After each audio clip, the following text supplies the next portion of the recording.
Welcome. Today in front of me Samsung Galaxy Z Fold 4 and I'll show you how to remove SIM pin from SIM card on this device.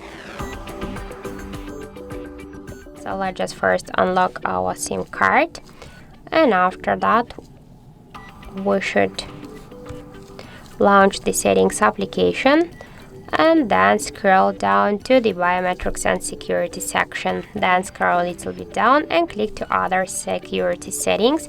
On the first section we will be the setup SIM card lock.